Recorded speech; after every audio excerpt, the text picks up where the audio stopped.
Alhamdulillah, alhamdulillahilladzi bi ni'matihi tatimmus shalihat. Wassalatu wassalamu ala sayyidina Muhammad alladzi uyyida bil mu'jizat wa ala alihi wa ashabihi alladzina fa'alul hasanat wa jatinabul munkarat. Amma ba'du. Bapak Ibu jamaah salat subuh rahimakumullah.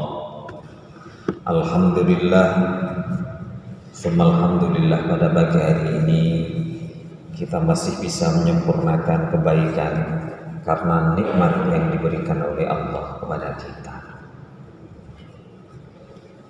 Itu adalah doa memperoleh rahmat yang di awal sebagai mukadimah tadi saya baca. Dan jenengan semuanya sudah hafal doa ketika kita memperoleh rahmat.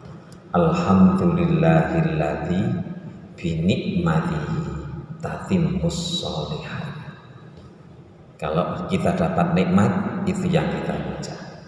Alhamdulillahilladzi bi ni'matihi tatimmus shalihat. Ini doanya anak-anak TPA. Tapi juga doanya kita semua orang-orang tua. Karena doa dalam agama itu sama untuk siapa saja. Alhamdulillah, segala puji bagi Allah, alladzi yang binikmatihi, dengan nikmat Allah itu tatimmus shalihat, akan menjadi sempurna kebaikan. Dengan nikmat Allah pada pagi hari ini kita bisa menyempurnakan ibadah, bisa datang ke masjid ini. Dengan nikmat Allah berupa iman Islam, kita bisa sadar bahwa puasa yang kita lakukan haruslah semata karena Allah. Salawat salam dan tetap terlimpahkan pada Nabi Agung Muhammad sallallahu alaihi wasallam. Selanjutnya mari kita baca kembali hadis yang kemarin saya baca secara singkat sekilas. Kata Rasul, Ismail ma'rufa walau ma'as salaf safalah. Ali, karena pesan kepada Ali, berbuat baiklah engkau walaupun sekalipun terhadap orang yang safalah. Apa safalah itu? Safalah itu adalah orang yang hina. Kemudian qala Ali berkata, wa mas safalah ya Rasulullah, orang yang disebut hina itu siapa sih Nabi? Qala, Nabi kemudian menjawab, alladzi idza wu'idha lam yatta'if. Orang yang disebut hina itu kalau dinasehati gak ngereken, tidak mau menerima nasihat. Na'udzubillah. Kita diajari dalam agama, kata Nabi, orang itu akan menjadi orang baik selagi dia masih mau menerima saran dari orang lain. Nih, itu tanda orang yang masih akan jadi orang baik. Selagi dia mau menerima saran dari orang lain, dia akan jadi orang baik. Lah enek wong wis gak gelem dikandani, gak kena dikandani, ya nggih kesasar angel niku. Ya kenapa? Dia tidak akan jadi orang yang lurus, dinasehati gak kena. Wa idza zujira, lek dicegah, lam yanzajir, ora kena, ora gelem dikandani, tegah. Wala yubali bima qala wa ma qila. Tidak peduli dia satu dengan apa yang dia ucapkan. Aku ngomong aja apa ae lak sak karepku. Wong iku lisan-lisanku dhewe. Ngaten lisan contoh halus kula kon muni cangkem ka enak. Bahasa karepku wong cangkemku dhewe satu. Dan wa makilalah, dia tidak peduli pula dengan apa yang dikatakan orang lain kepadanya. Na'udzubillah. Ini yang disebut safalah menurut Rasulullah. Orang hina itu seperti ini. Bukan orang yang hina karena faktor ekonomi, bukan orang yang hina karena strata sosial, bukannya orang yang hina karena dia rakyat jelata, bukan. dalam agama, inna akramakum indallahi atqakum. Yang paling mulia di antara kalian adalah orang yang paling takwa. Saya ya sekitar 2-3 hari yang lalu saya baca kisah yang cukup menginspirasi untuk kita dalam kitab Mawaidul Usfuriyah. Artinya nasihat-nasihat yang berkenaan dengan burung pipit atau burung gereja. Karena di dalamnya ada kisah tentang Sayyidina Umar yang melepaskan burung gereja yang dibuat mainan anak itu. Dengan sudah masyhur cerita itu, dengan sudah tahu.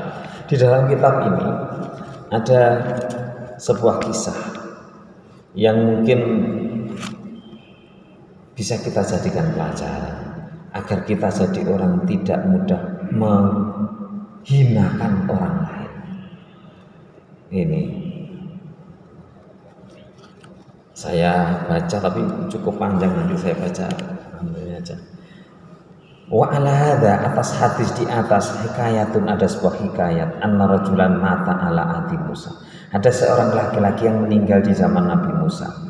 Fakarihan nasu, manusia tidak suka ghuslahu untuk memandikannya, wa dafnahu untuk menguburnya, li fuskihi karena fasiknya. Wong-wong kan sing seneng ambek wong. Enek wong mati, wong kan sing seneng. Gak gelem medusi, gak gelem ngubur. Wong elek sudah waplek dianggap enggak mau mereka memandikan, menguburkan. Fa akhadhu, kemudian mereka memegang diri jeli kakinya, sikile dicekel, diseret, wataroku, dibuang fil mazbalati, di tempat sampah. Tenggane lubang atau tempat sampah, dibuang, diwuncang. Apa yang terjadi? Fa'auhallahu ta'ala ila Musa, kemudian Allah memberikan wahyu kepada Nabi Musa alaihi salam. Waqala, Allah berfirman, ya Musa, hai Musa. Musa ini enak menerima wahyu, karena yang jenengan ketahui Musa itu, Nabi Musa adalah kalimullah, orang yang bisa bercakap-cakap dengan Allah langsung, tapi gak pirsa Allah, tidak tahu Allah tapi bisa bercakap-cakap. Nggih kata jenengan telepon nih. Nah, telepon itu cakap-cakap tapi nggak bisa video call, gak kuat, buku kelas, tidak sekelas dengan Nabi kita, Nabi Muhammad.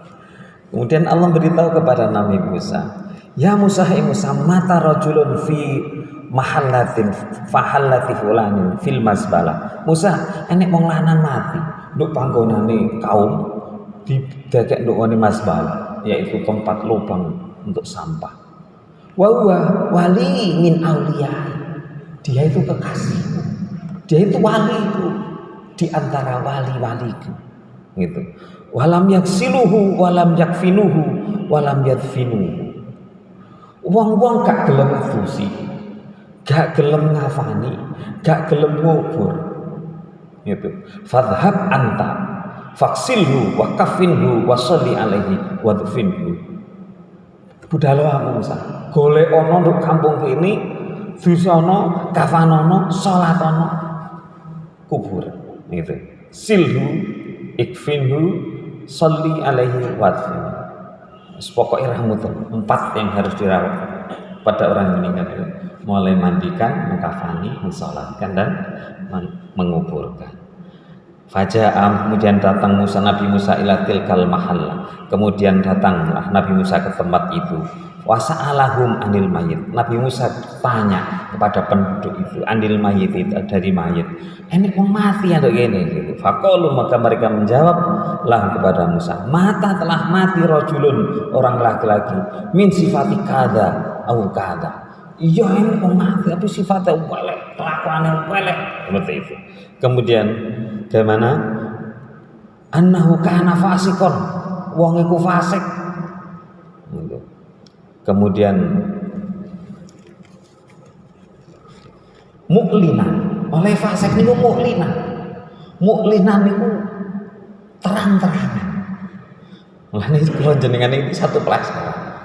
Jangan biasa menjelekkan orang. Walaupun kelihatannya dia secara kasat mata wong iku elek, Dan kemarin saya sampaikan pada anak yang masuk Islam itu, saya bilang, karena dia cerita ke saya, kula niku tak riyen ten Malang, daerah dia asalnya Malang. Kalau lewat di depan orang-orang di desa saya, dilokno, ya bapak Islam anak kafir, kafir, kafir. Ngene iku ati sampean piye Mas? Saya bilang gitu. Islam enggak ada Mas gitu. Ini ku oknum saya bilang. Kenapa? Islam tidak memperbolehkan menghina orang, bahkan kepada orang yang kafir sekalipun. Gak oleh. Kenapa? Jawaban sing mentok mawon, jawaban sing mentok. Kalau kita menghina orang, kita ini tidak tahu inti hak kita, akhir dari hidup kita. Ini kita nanti Islam apa enggak tahu. Sekarang kita baik, besok kita masih jadi orang baik apa enggak, kita enggak tahu. Makanya jangan menghina orang, mengatakan orang itu jelek, apalagi neraka, kafir. Jangan. Kenapa? Karena kita sendiri tidak tahu. Mungkin orang yang kita hina nanti akan jadi orang yang lebih baik daripada kita. Ini dia. Lah orang tadi muklinan, kata kaumnya itu. Oleh fasik niku muklinan niku jelas-jelas kafir. Faqala aina makan aku, kata Musa. Nduk tinggone fa inallah taala, karena Allah mewahyukan pada saya untuk memandikan, mengkafani, mensolatkan dan menguburkan. Tujuano fa'alimuni, makan aku, tunjukkan pada saya tempatnya. Fadhahabu, maka mereka berangkat. Falamma ra'a Musa matruhan, dibuang fil masbah. Tibane Nabi Musa roh wong iku matruhan ini dilempar.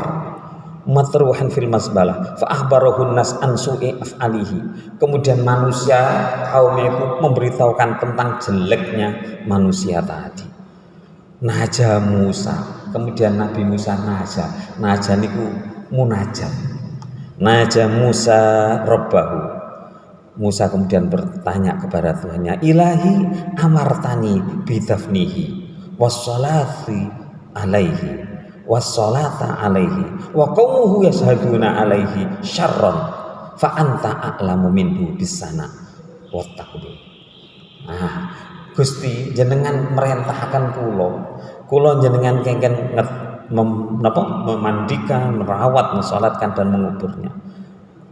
Kemudian kaumnya itu yashhaduna alaihi syarr. Kaumnya itu menjadi saksi melihat kejelekannya. Gitu. Kemudian fa'auha, maka memberi wahyu Allah ilaihi kepada Musa. Ya Musa, shadaqakum, benar kaumnya benar. Tapi fima hakau, tentang apa yang mereka ceritakan, min su'i afali, dari jeleknya. Kemudian saya memberi syafaat kepada dia, kata Allah. Saya menolong dia bisalah sati asya. Saya menolong dia karena 3 hal. Ini loh Pak Ibu, kita tidak tahu kebaikan orang.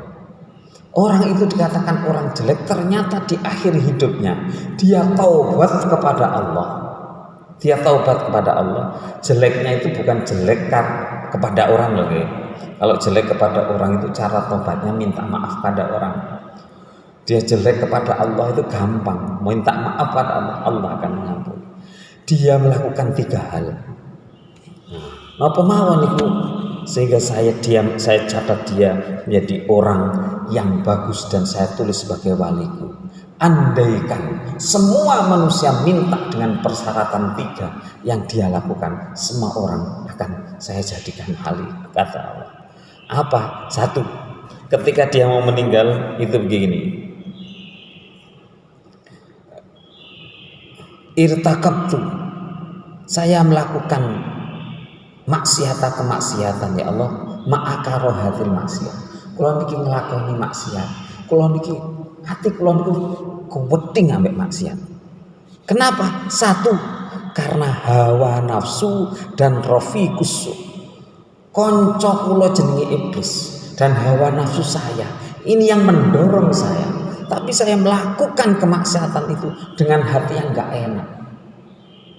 Mulane enten ten kene hati saya. Lek enek wong kok nglakoni kemaksiatan dengan bangga, iku elek-eleke wong. Tapi lek nglakoni maksiat atine sentuk, aduh, ngoten. Nah, Allah insyaallah akan memaaf. Nomor dua. Apa itu? Wasani ya Rabbi innaka ta'lamu bi anni irtaqabtul ma'as wa kana maqami ma'asafal. Ma'afusaqah. Saya ini melakukan kemaksiatan itu karena lingkungan saya itu orang-orang fasik. Walakin sebenarnya saya uhibbu lebih senang suhbatas sholihin. Saya ini sebenarnya senang berada di lingkungan orang-orang yang sholih. Ini yang saya pernah ngaji. Wong niku podo-podo salate. Lek salat nduk tengah-tengah wong fasik, wong elek, niku ganjarane luwih gede timbang salat nduk tengah-tengah wong apik. Kenapa? Karena salat di tengah orang-orang yang jelek itu lebih berat baginya. Mayoritas umpamanya non muslim saged salat niku lebih berat. Tantangannya lebih berat. Tapi lek jenengan salat mriki wenteng. Kenapa? Enggak ada masalah. Tapi sholat di tengah sembunyi sambil sembunyi supaya berat. Saya punya murid ngaji dulu. Lek budal ngaji niku delik-delik konangan bapaknya non muslim. Lalu tidak budal niku blok anu delik-delik. Pada didelik terus ono mumpul tolah-toleh di sini. Ya Allah. Ini pahalanya akan lebih besar. Kenapa? Karena dia di tengah-tengah keluarga yang enggak iman. Nauzubillah. Ngaten. Lah makanya dengan bersyukur karena bisa melakukan kebaikan. Yang ketiga, qala ya Rabbi innaka ta'lamu ya'ti irtatabtu ma'al ma'asi kana maqam yang sahih. Ini. Yang ketiga, ilahi annaka ta'lamu minni anna shalihin kanu ahabu ilayya minal fasikin. Wahai Tuhanku, Engkau mengetahui sesungguhnya saya ini lebih senang kanu ahabu ilayya minal fasikin wal maqami ma'ahum kana ahabu ilayya minal fasikin ahabu ilayya minal fasikin hatta law istaqbalani rajulani shalihin wa talih laqad tentu hajat. Kula niki nglakoni maksiat, andaikan ada orang dua yang datang pada saya, yang satu orang baik, yang satu orang jelek, kok minta tolong pada saya, sungguh saya akan mendahulukan orang yang baik karena saya sebenarnya nggak suka dengan kejelekan. Lha dingin niki jenenge nglakoni elek tapi atine sedih. Mari kita berusaha jangan bangga dengan dosa. Yang garai rusakin dunia itu mungkin karena kita bangga dengan dosa. Niku lagune Ebit GAD. Nah ini mari kita berusaha jadi orang yang bagus. Ngerti ya? Nah, waktunya habis. Sebenarnya saya mau baca hadis lagi satu biar ada tambahan. Tapi waktunya habis. Insya Allah kita baca selanjutnya tentang sedekah sirri, sedekah yang rahasia. Mudah-mudahan sedikit yang saya sampaikan bersama hidayah Allah. Kalau ada kesalahan saya mohon maaf. Ihdinas siratal mustaqim. Wassalamualaikum warahmatullahi wabarakatuh.